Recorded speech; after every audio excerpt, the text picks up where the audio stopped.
Joe, what's going on, man? Yes. So, man, it's just the music, right? Like we're sitting here, like I'm half awake, and now we're like, like we're like wrestlers walking to the ring or something, man. Hey, everybody. Welcome to Proper Cup of Joe, where I don't have reptiles. My name is Joe, and I'm Adam. I do have reptiles, and Joe and I try and figure each other out, which really is a very deep well. We'll be at this a while, so if today isn't your cup of tea, check back next Thursday. We'll do it again. yeah. So, how's the week been? So we do this every week. What's the week been like for you, man? Just has it been good, bad? No, I mean, I can't complain. I mean, sales are good. Life is good. I'm healthy. I'm curious. I'm uncertain about the progress of some prior projects, but we'll jump in on that. That's a little bit of some of today's topics. So, we'll have a little, I was an English major for like a year and a half while I was busy flunking out of college or flirting with flunking out of college and then getting my life in gear. But what's the stage of like the story? Like at the very end, there's that big French word, the denouement. But what's like in front of it? Like what's before the outcome? Still, we're past the conflict. Anyway, we're in that little gap there. If anybody wants to earn some English major points, you can chime in. Feel free. I thought it was the climax and then the denouement. I didn't think that there was something in between. Oh, yeah. Okay. Yeah, we're working up the hill to the climax. Then we haven't we haven't climaxed either yet. Look out! Look out! That's right. That's right. This is that kind of show, Adam. Okay. Yeah, B&T's Radical Boas does bring up a point. What the hell are we doing a live this early in the morning? Hey, we do this, B&T. It's good to have you. It's fun. Actually, I need this today. I need a little break. I need to plug into something that's really different from what I usually do and just connect. So that's what it is for me, is connecting with people who, have an interest that I'm not necessarily involved in, but I get to learn about and, have fun and just turn all the other stuff off for me anyway. You're like our community conscience, Joe. Like the you could be like a outside moderator, or like the arbiter. Like if two people in one business are having a fight, they find a third person that knows nothing about their business and is like, okay, here's what we're gonna do. And now that I think about it, it's not a great system, but that is what happens. Yeah, there's we have a topic today, but one of the things that we do on the show is we talk about our week and we talk about the one thing that came up this week. But I'm kind of anxious to follow up on the things that we talked about last week. Is that a part of the? That's the big show. That's the big show. Okay. Yeah, okay. That's the big show. So we'll hold off on that for a minute. Yeah, but what's up with you, man? You mentioned that you needed this morning, man. What do you got going on? What's going on in your week? I think I'm getting getting bitten by the restless bug. The restless bug it's the restlessness is. And I've talked about this before. I'm strong in you. Yeah, the force is strong in you, Joe. Yeah. And it's coming, and I can feel it. It's welling up in me. There's a change that needs to happen. There is some change that is good that needs to take place for me. And I don't quite know what it is, but it's there and it's coming to the brim, and my discontent is growing and growing. And there are certain things that I am not content with. And there's some kind of change that needs to be made. And then there are things that I really, really love, and I'm not focusing on going after that. And I need to put a plan together to go after those things. So I know that's a vague explanation, but that's the baseline stuff. That's what's going on with me. I gotcha. And that's, we do these shows and like we talk about transparency and we do the bits, but like there is like real private life that we're trying to figure out that maybe isn't just show fodder either. So, you know, we can let things be, but yeah. And it's not personal stuff. Like my okay, well, that's personal life good. is fantastic. It's great. Okay. But it has to do with professional stuff and, where am I going and what am I doing and where am I going to end up and all of that stuff. And that's the discontent. It's rising. It's rising. Maybe I need to get a couple of snakes and jump into this thing. I've been, when the day comes, Joe, we will be there for you. I promise you. I know you guys will. Now, here's the problem, though. The snakes might solve some problems, but you said everything personally was good. They might screw up that end of it. All things are always in balance. We never realize that. You're right. You're gonna get something else out of whack. I did, as in all of this, I did come across a few things from the past, which I thought were fun. You've been digging, man. You've been digging, and I I was intrigued. You unearthed some historically significant documents, shall we say? Yes. And I'm trying to think about how to do this, but let's see. You typically would have thought about how to do that. And I don't really know how to do this technically, Adam. You're going to click the present button in the bottom middle. All right, guys. Sorry. Here's some behind the scenes. Yeah. So, yeah. And so I came across this thing. Not bad. Look at that handsome young buck. If that would be Adam. Go ahead. This is an older picture of our host here, and I don't know. Can you explain it to me? There's man. A guitar, and there seems to be a tuxedo, and an enormous amount of hair. I don't know. So remarkable amount of hair, yeah, and sideburns for days, man. You think I like sideburns now? You should have seen my sideburns back then. So yeah, that was to the audience, I did see these, but I don't recollect that picture. I don't have that picture. We pieced it together. There's a historical line of demarcation. So Joe's partner, Chelsea, and I, we went to ninth grade together, high school in Tampa, but from 10th grade on, I'd moved to Jacksonville, and I never played in an organized school band until I lived in Jacksonville. So that has to be 1995. I would have been 15-ish. And that's my big cherry red hollow body Ibanez. I still own that guitar to this day, man. I was playing in the jazz band. Oh, it was a jazz band. It was a jazz band, huh? Yeah, it was a jazz band. And yeah, and it was a funny story because actually I learned a lot about music in that jazz band, but a little bit about life. And one of them was no guitarist wanted to play in the jazz band because they all thought that they were too cool and it wasn't rock and roll enough. But what they didn't realize is the jazz band had the highest tier of auditions that you had to pass to get into. And I got into the jazz band because no other guitarist would do it, but I would.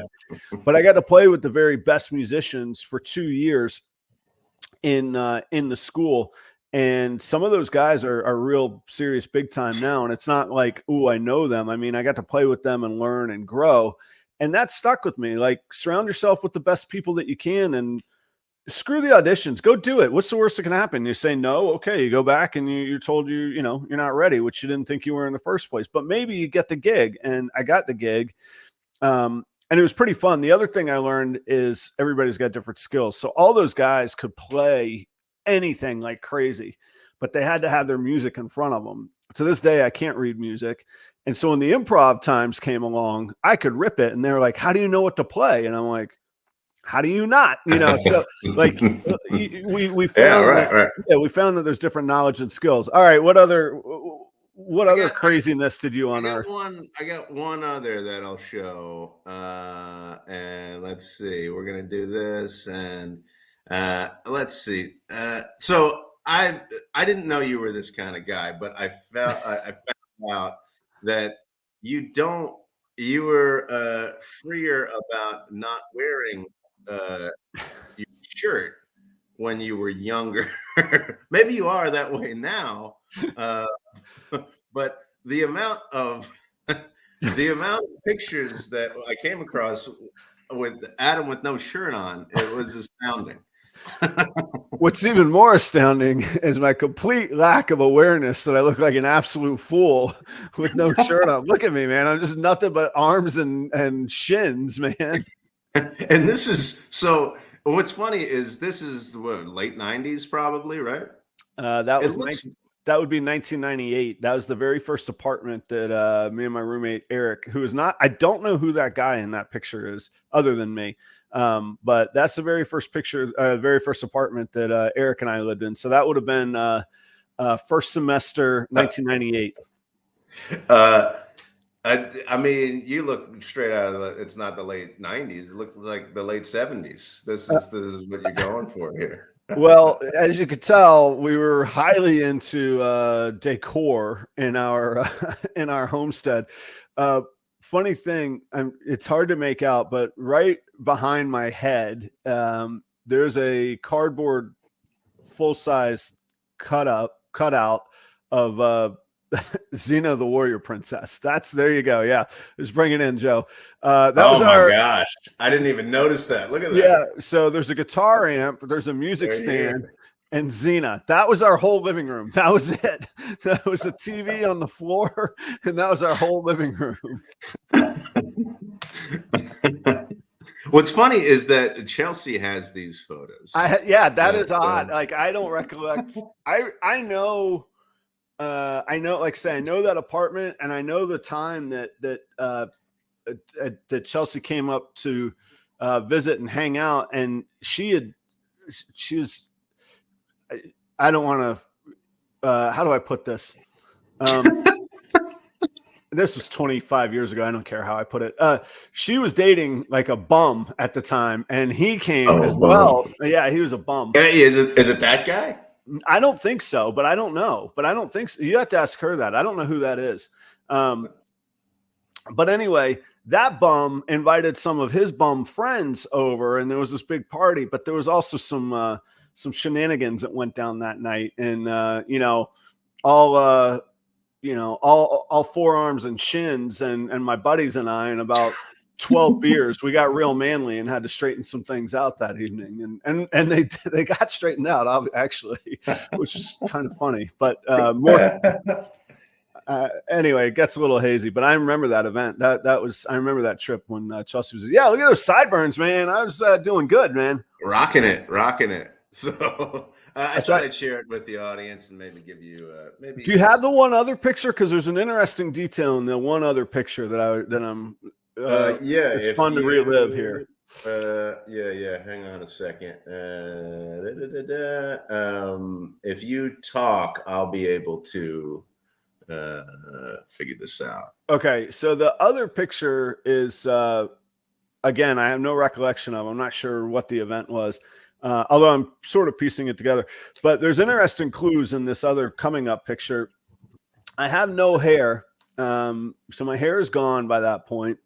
But there's one other interesting thing that's missing, and I could tell you that there's only 2 years of my life from a certain point forward that thing is missing. So I could tell you it's from somewhere between 2003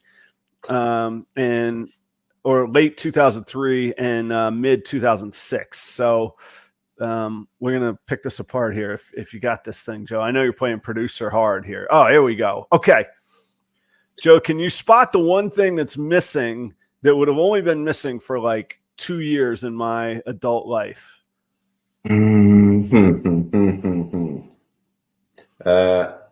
Let's see. It's somewhere. So it's something that's missing. That's right. The little flavor saver.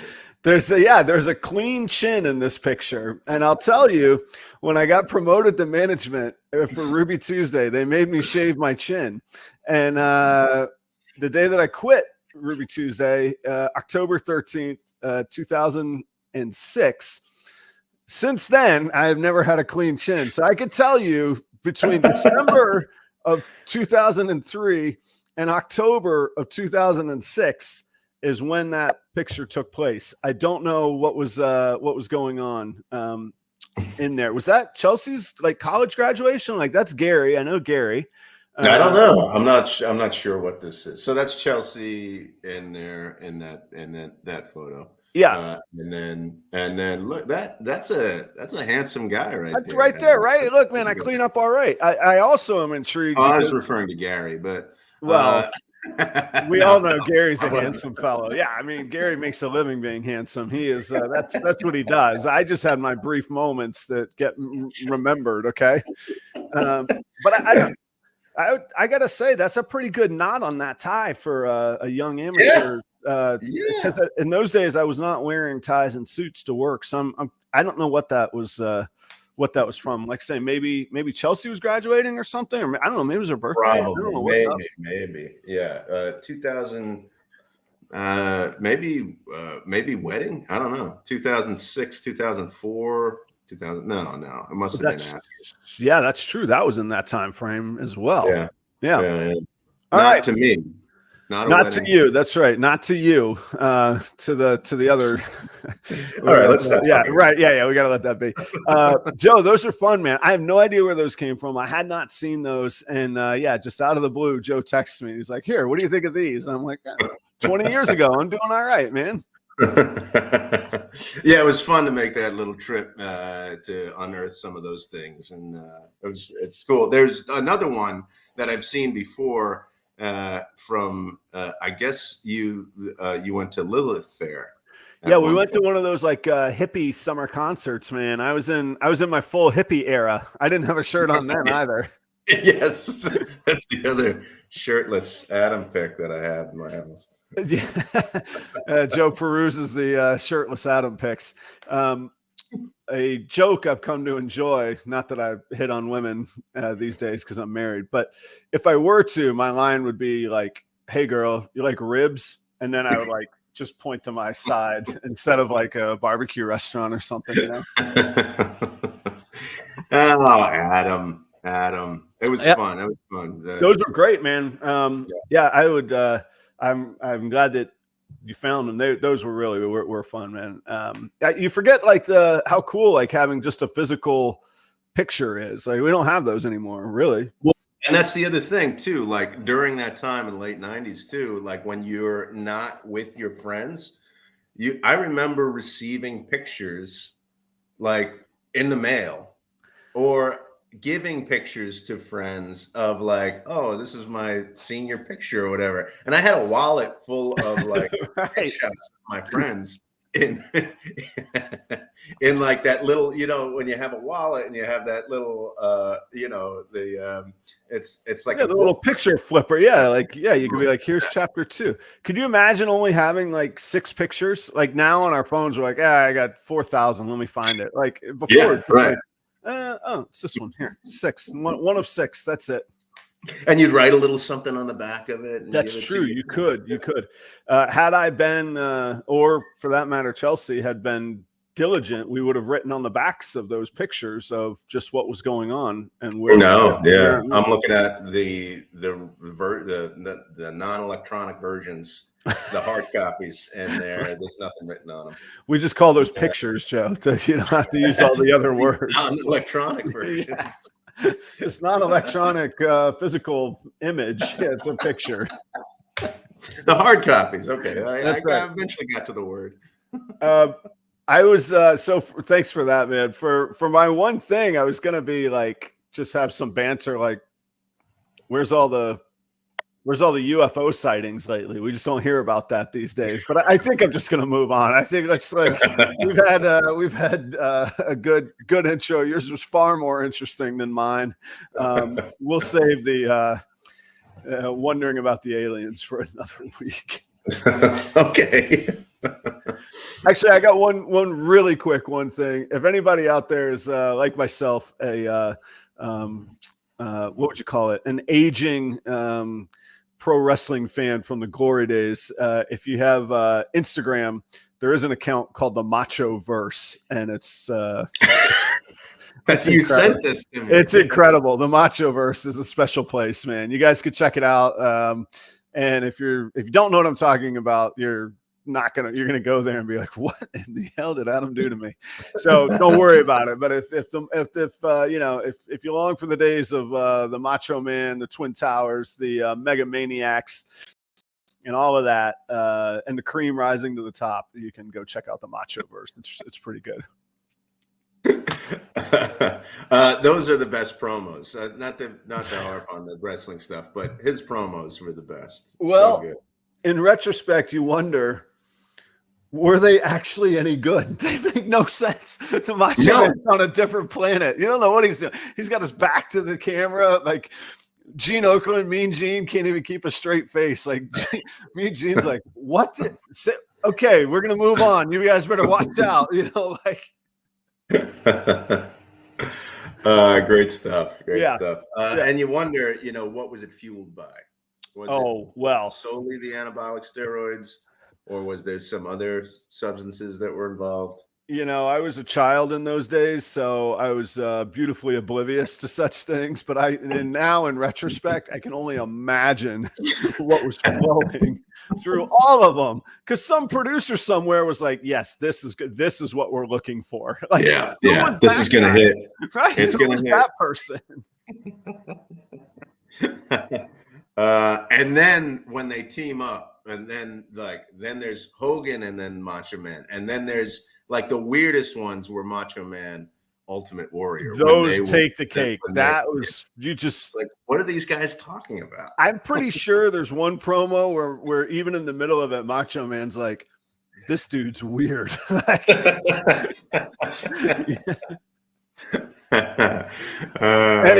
the Macho Verse. You can check it out. It's pretty fun. So, Joe, I'm dealing with this. So we talked last week a lot about.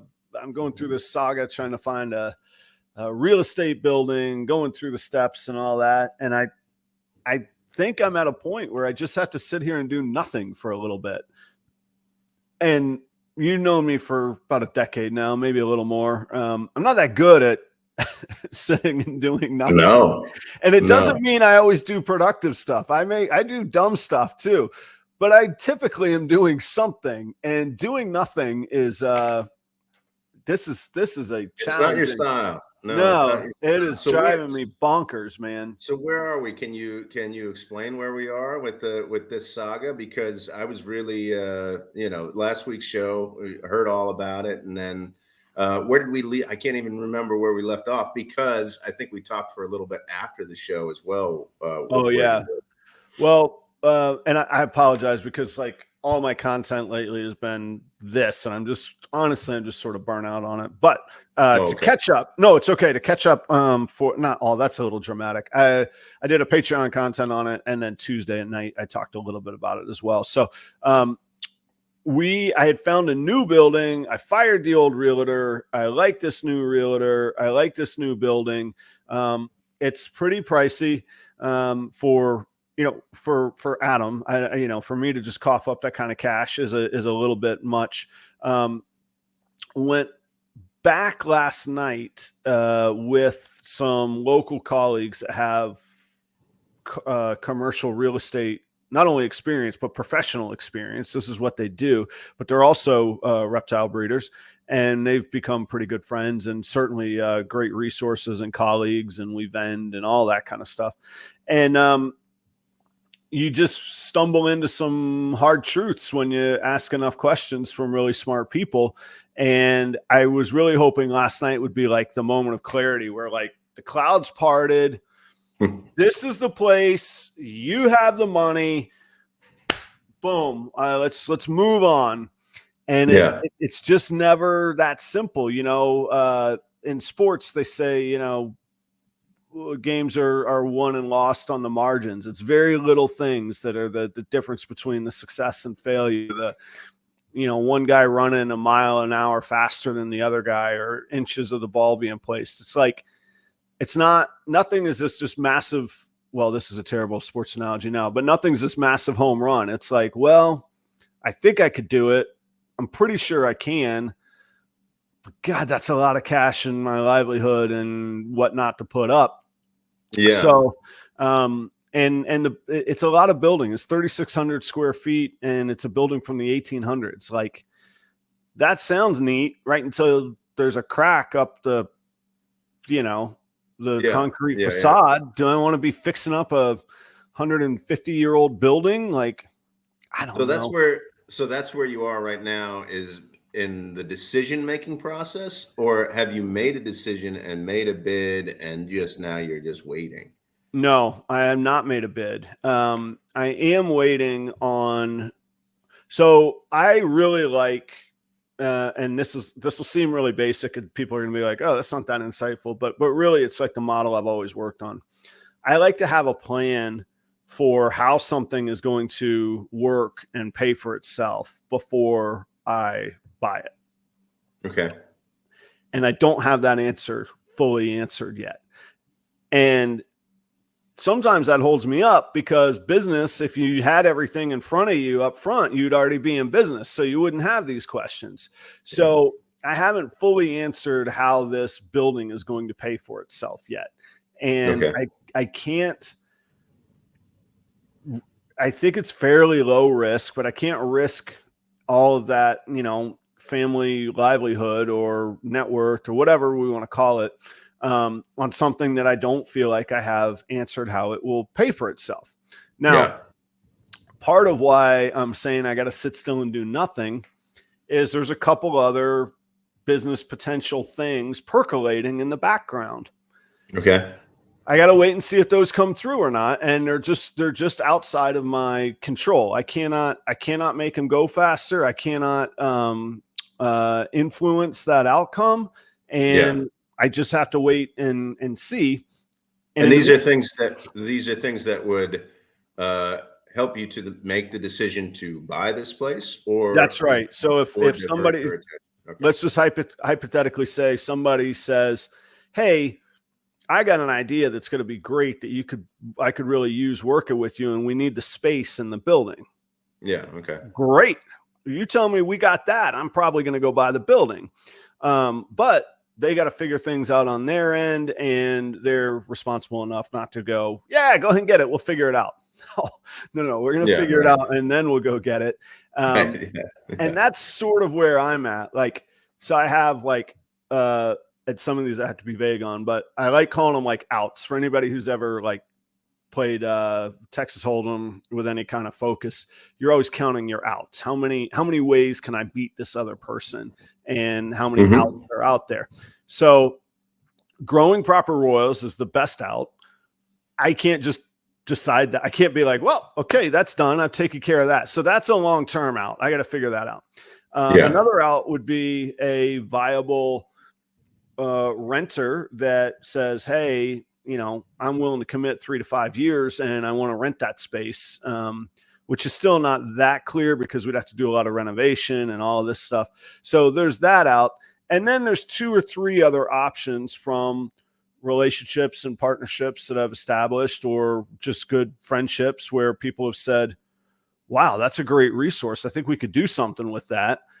Yeah. But they're sort of exploring that, or things that have been said conversationally before where I go, hey, remember that one time you said you could use this? And they're like, yeah, I got to think about that. I'm like, oh, okay. So, and it's not me resentful of anybody. It was just conversational. It wasn't a promise. So all of these things, like, I think that they're there and I think it could be done.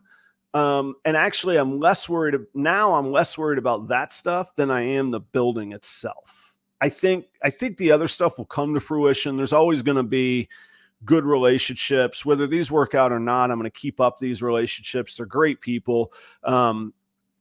Now I'm starting to lose sleep over that building. So let me ask you this, because you didn't have that issue last week with the last building, right?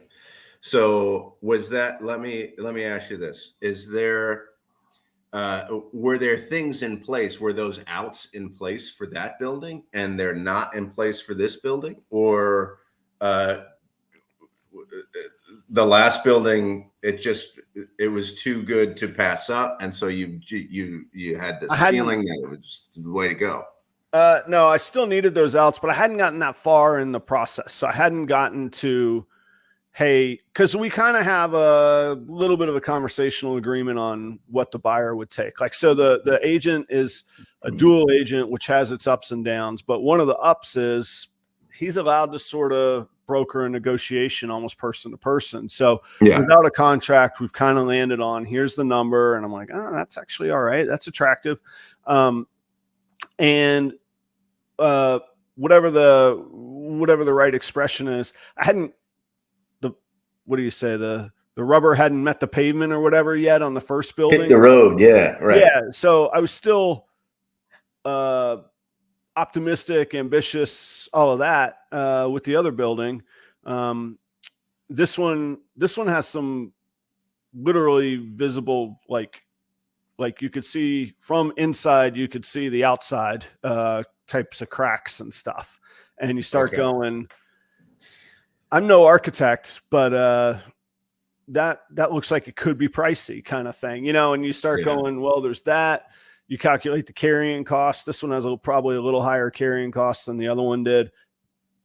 So again, it's not a failure. I might be right back here next week and go, Joe, I did it. I just have to weigh all of that. If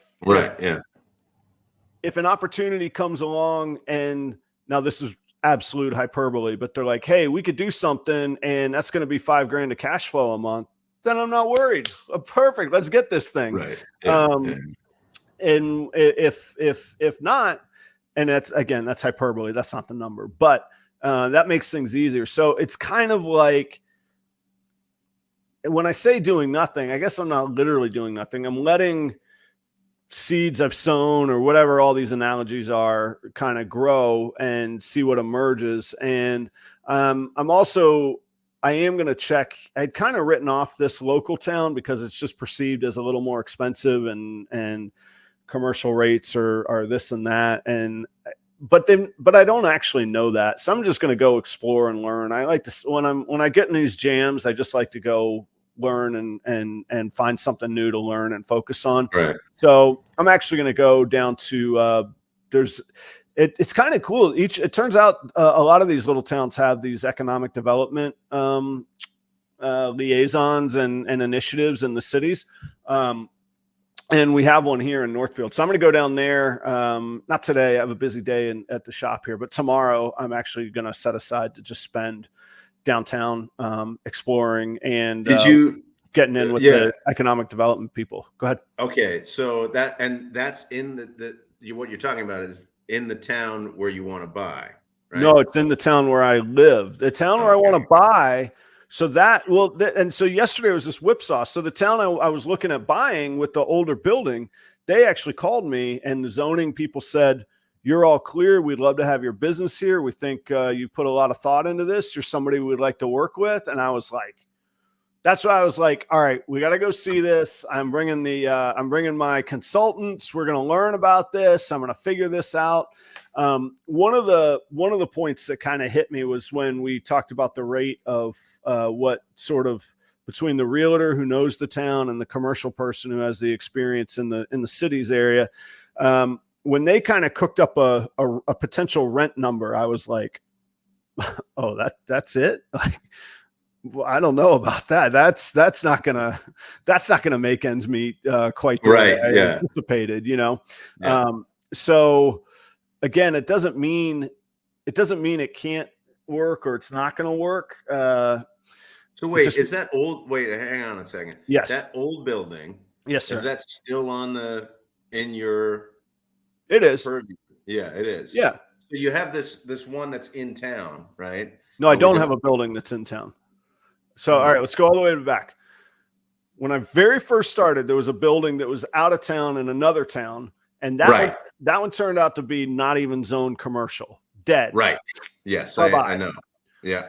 so then I found in another local town. So there's all these little towns, suburbs of the Twin Cities. So this is another suburb over, same distance, 12 miles, just in a different direction, and actually a little bit closer to the city. So very advantageous there.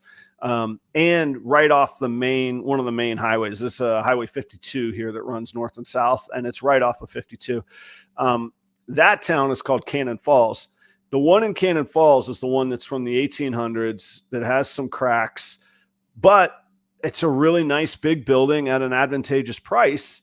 But an advantageous price is still a big commitment for me to make.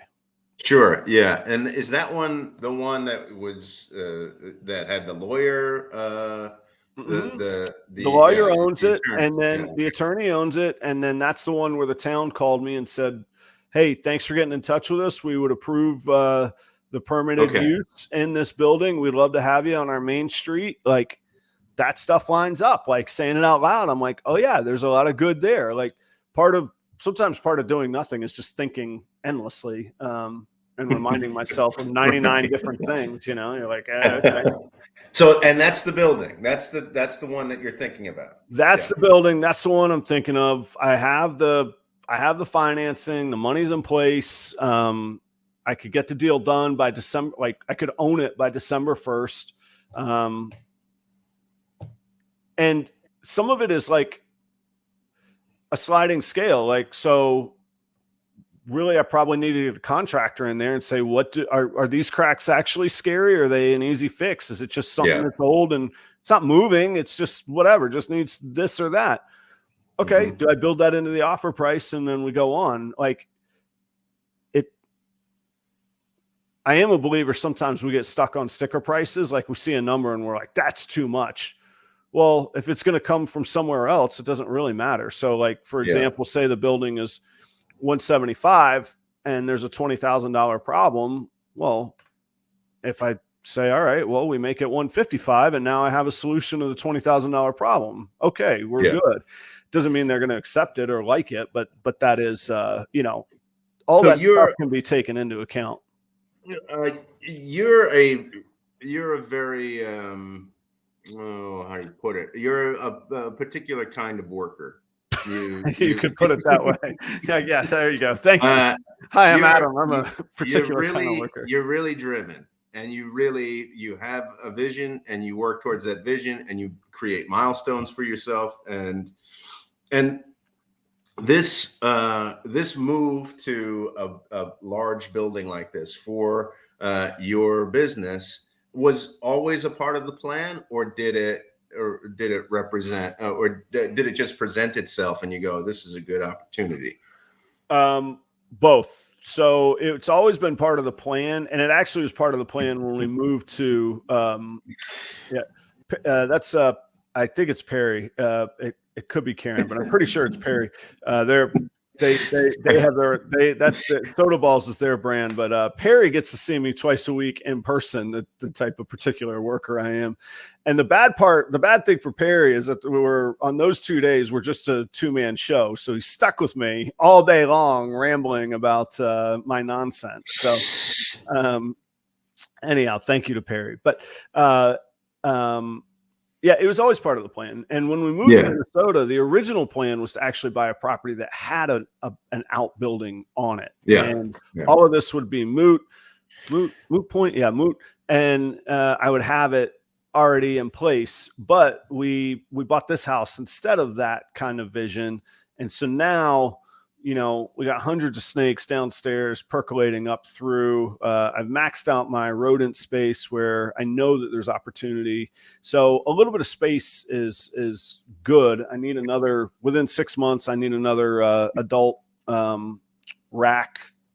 So this behind me are racks. Yeah, I need some space though. So this step is a part of the plan. It's not just an opportunity that presented itself. It's a part of a plan that you envisioned when you thought and when you think through. So when you think through where your business is going, okay. So that's and this is the classic preparation and opportunity. Like, I've been looking, no commercial buildings come up. Oh, here's a commercial building.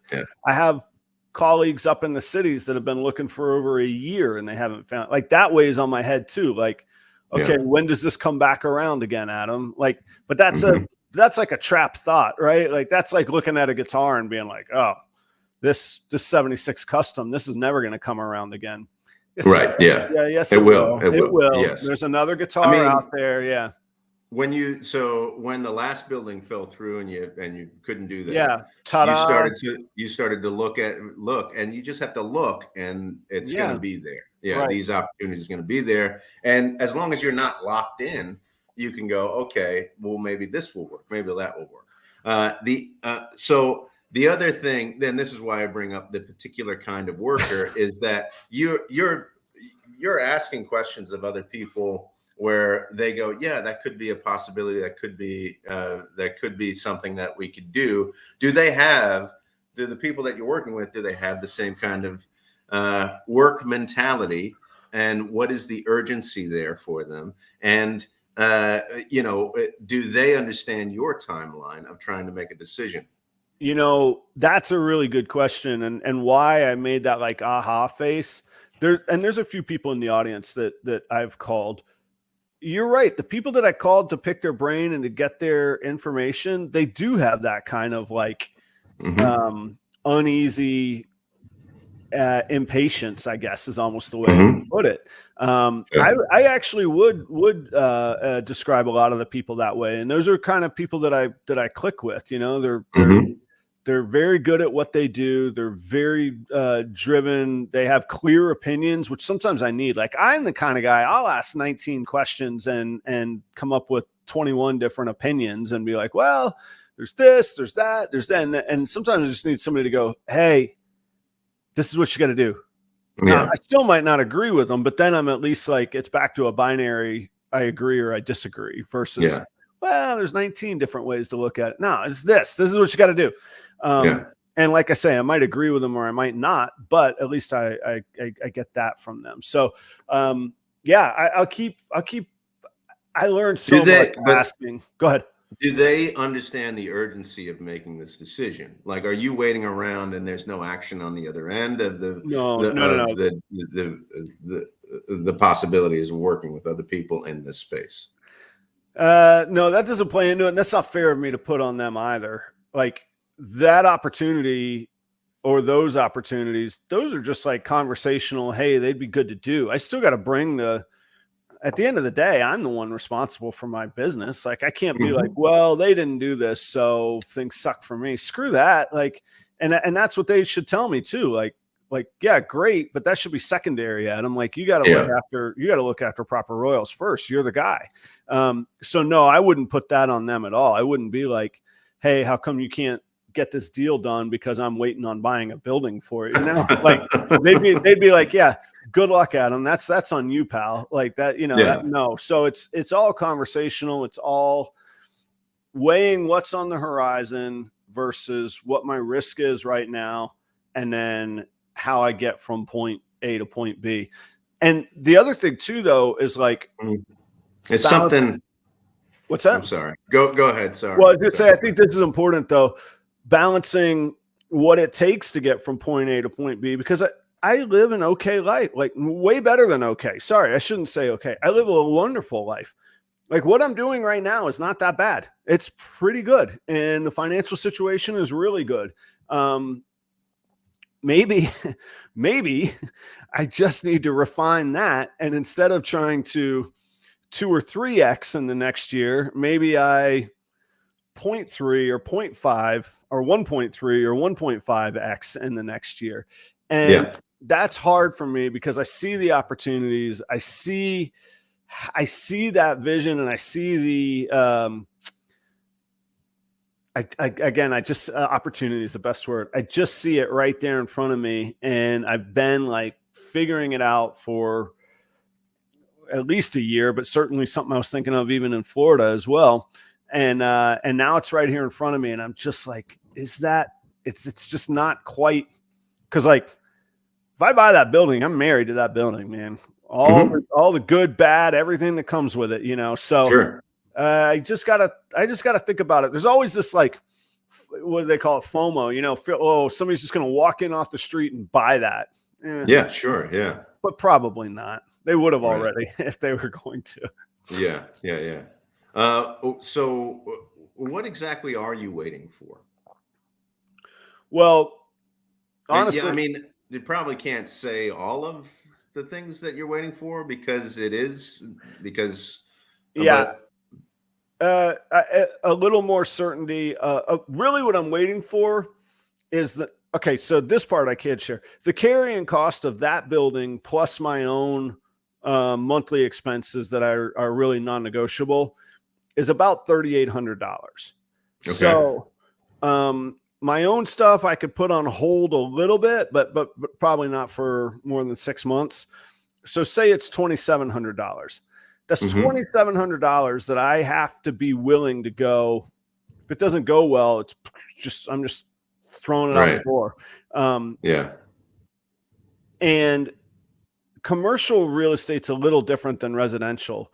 Like that building probably won't build a whole lot of equity. At best, it's probably, put it this way, in 2020, when they bought that building, they bought it for more than what they're asking for now. Yeah.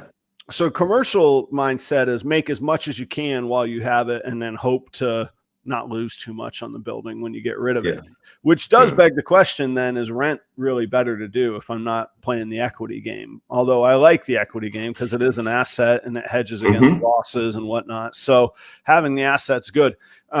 So what I have to ask myself is every month, like right now I could kind of like, that's within the ballpark of what I'm making, but that's money I put in my pocket and put into my home. Am I willing to just make that the operating expense, you know? That's really the big question. So if somebody else wants to rent, wants to buy more of my services or time, things get really easy. And I don't expect them. I'm not looking for the $2,700 home run. But say, say there was a renter that wanted to, because I don't need the 3,600 square feet. I need about 1,200 of it, which would more than double what I'm working in now. Great. Yeah. So maybe somebody needs 2,000 square feet, but turns out the rental number for that space is pretty low in town. And so that I see. I'm back to going like, that's all you think we can get. And they're like, well, 3 to 5 years with a successful business in there, you could, from a commercial standpoint, you could raise the rates. And I'm like, 3 to 5 years, man. I like when I had rental properties or residential, I was at 90 to 100% of the mortgage right out of the gate for the renters. That's a no brainer. That's having a plan for the building to pay for itself before I ever take it on. Yeah. So there's all those, and the other thing too that floats through my head is, what about these people that are excited about doing business with me? If I go to them and I go, nah, never mind. What about next time they're excited to do business with me? Like that's probably not a fair concern, but it does play into my mind too. So Adrian, that's a good example where you say reach. Yeah, stepping forward is great. Reaching. You fall off. You can fall over reaching too hard. Yeah, I like that actually. That's pretty good. So all the way back to the beginning, I have decided that I'm going to do nothing on that building for a little while. It might be a week or two, and then we'll see again. I know. Tell me about it. Right? Really strange. Why are you making the decision to do nothing on this building? Because you think that you've planted a certain amount of seeds and something will come back to you and and will show you that this is the appropriate move to make? A little bit. There's that possibility, but that's relying on other people, which I'm not too proud to do. However, it's not their responsibility to be like, okay, Adam, I'm tired of hearing you complain on your show. We're gonna do some. That's right. Like that's not the case. It's not gonna happen. I have a buddy. I can't remember if you met him or not. From Thailand, named Jay, and he is a very, very good close-up magician. He's fantastic. And one of the things he says is, the closer you look, the less you see. Man, if he gets somebody looking right on his hands, he owns them, man. He can be dancing behind it. Like the whole crowd's going to be laughing at him. You step back 10 feet, you just enjoy the beautiful show of his mechanics and what he's doing and how he's pulling this off. Sometimes you just got to step back and reassess the whole landscape versus saying so focused on one thing. And that's what I can do. That's what I can control and what I can control my destiny. So if that sounded dramatic, but if I can figure this out without anybody else, and then I do have somebody else, well, then I'm in the bonus territory. Then it's beautiful and I'm doing great stuff. But I can't be in a position, and I can't ask somebody that I trust to be in a position to be like, well, I think this is a good idea, but I can't do it without you. So what do you say? They're going to be like, no, I don't want to do that. That's absolutely not. So I have to figure this out where it makes sense for all the things I could control. Cause then I'm in a, it sounds weird to say, but a position of power. And I don't mean like power over other people, but we all know there's nothing more attractive than confidence. Like, hey, I got this in order. This is ready to go. And this space is available too. That attracts people going, this guy's got his stuff in order. He's not a liability. We could jump in on this, and this is a good partner versus like, this guy needs a bailout. I can't be the bailout. That's not going to happen. That doesn't make sense to do. Yeah. But stepping back is making a decision. That's right. You are actively making a decision to not go forward. That's correct. Yeah. But that doesn't that's not as fun of a title. we don't get the clicks if you say stuff that way. Yeah. But that's okay. I mean, you are, and do you feel good about me? So sometimes and even with like small decisions, sometimes the way to make a decision is to go, I'm actively making a decision this way. And am I okay with that? Like, even if it's like, where do you want to go to dinner? You go, okay, I could go to this place or I could go to this place, Chelsea. And then I just go, okay, we're going to this place. And then we see, like, are we okay with that? Are we okay with that decision? And then sometimes we go, okay, yes, I'm good with that decision. And sometimes we go, no, I actually really wanted the other place. And it helps us make the decision for the other place. But like, if you say I'm stepping back, and it might be better to think, I make a decision not to do this. I'm making a decision not to do this. Does that sit well with you? Does that, or not? Yeah, it does. If that's the decision I land on, it will sit well with me. I think it's important to get over the emotional excitement. Oh, I'm falling in love with my own building. Look at Adam. He's this big thing with his own building. Yeah. Okay. You got to get over that. Then you look at stuff rationally, right? Yeah. And then once you can get over that excitement and look at things rationally, then whatever decision you land at is the right decision. Then it is a peaceful decision. Then I know it's not been a waste of time. It's been an incredible learning experience. At the very least, I'm going to take all of this excitement and education and I'll apply it to something in the future, Yeah. It's, do you feel as though you're making a decision not to buy this place right now? Oh, no, not yet. That's not been decided either. Yeah. Okay. Yeah. Cause I don't know. But by not doing anything, I mean, you could lose it. I could. It's a risk. On the other hand, there are buildings everywhere. You can just look about and they're out there. So I'll figure it out. Perry brings up a good point. Is there any retaliatory urgency? Like, was I so pissed at the outcome of the first one? I was like, I'll show you, universe. I'll go buy this. I don't think so, but I'm certainly human. It's certainly something I could be susceptible to, but I don't I don't think so. Perry knows as well as anybody, you know, I'm pretty maxed out here. I can, it wouldn't be a flat line. I would still be able to advance and grow as far as genetics of snakes and stuff. But as far as taking on new opportunities or physically growing, I really can't do it here. You know, so it's something has to, you have to move if you want to grow. If I want to grow. And the other thing is there's a little bit of urgency because of how I got the money situation sorted out. That will probably, it doesn't mean I can't go do it again, but it might sour some relationships, and that's okay. I'm not going to do it just so I don't, but it could sour some professional relationships. By that, I mean with a bank.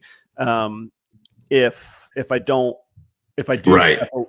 step away from it, the next time I knock at the bank store, they might go, "Oh, this is the guy that." Yeah, we put a lot of work in last time, Adam, and we got that done. So that's not a reason to get backed into doing something. But there is a little bit of timing. It's easier if I find the right answer in the next 30 days or so. And well, speaking of professional relationships, that's true. We have some that we really, really need to take care of, because you always want to think about what you have in your hand versus what you're dreaming about over here. So I got to say thanks to Husbandry.pro. Guys, check out Husbandry.pro. It's great to track all the data of your animals, the processes. But really what Husbandry.pro does is it saves me time. In one afternoon, I wrote my whole breeding plan for the upcoming year. Now, that was the first draft. I am going to review it and all of that, but it is digitally tracked. The days of pages and pages of spreadsheets are behind me, and Lord knows I love me a spreadsheet. So they even converted me. Check out Husbandry.pro. You can go to properroyals.com, and there's a banner, and you click on that, and it'll save you. Not save you. You get 60 days for free. You don't even have to put in a credit card. You're just going to get right to work and learning about Husbandry.pro. So it actually is a legitimately just seriously powerful tool that I have not even begun to explore all of the opportunities in it. But from feeding tracking, breeding tracking, genetic history, labels, QR codes that customers can look up, transferring information from my database to another Husbandry.pro users, all of that stuff, just great stuff for yourself and your customers.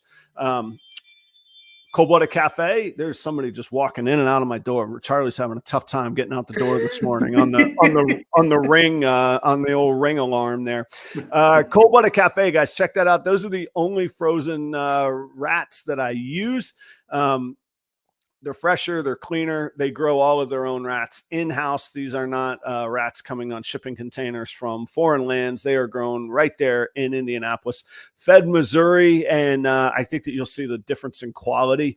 To be honest, I don't even check pricing anymore. I just order the rats that I need every month. But you can use promo code PROPER11. You're going to get 11% off of your next order if you have not used the code before. You do have to have an email sign-in to receive that, but 11% off your frozen rodents order is a pretty good chunk of change. So give them a try. I think you're going to like the quality. I absolutely do. It's the only frozen rodents I've used. So give them a shot. Thank you to Husbandry.pro and Cold-Blooded Cafe. Reagan, Renee, Royal Pythons. That's Charlie Ryan up in Cherry Hill, New Jersey. Just primo high quality work. You see him working. He's organized. He's a data analyst by day. This guy's on top of everything. You think I like a spreadsheet. He loves a spreadsheet, but he's got beautiful animals as well. There are some DG Krypton stuff up on Morph Market right now. He's got items in the puzzle project, candy project, and singles, doubles, triples, and quads with doubles and triple visuals as well in the mix. Like, you got to go check out what Charlie's got going on. He's a great guy to do business with. Last but not least is Keith at Kreative Genetics. Keith and I were working on breeding projects together this year in the Clown Axanthic project. A lot of those babies are coming to market. There's triple het Clown Axanthic hypos that we have available. Some double het female Clown Axanthics. Those triple hets are all females as well. Get in touch if you're interested on those. And we should have a few more coming, but Keith has his own projects as well. I know that he just hatched some super gravel clowns as well as highway combos that are pretty cool. So you can check out his information on Morph Market or contact him directly on Instagram. Thank you to the sponsors and to the audience as well. Thank you so much. Yeah.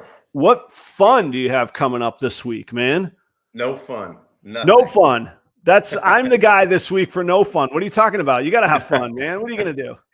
I'm just looking forward to the weekend. Yeah, and some strong reflection. Actually, my AC saga worsened over this past week, so I'm getting an AC delivered today. I can't believe I didn't ask you that. We got to learn it. So you're getting an AC delivered. So maybe the first guy wasn't as nefarious as you thought, or I thought. No, actually, it's the other system that crapped out.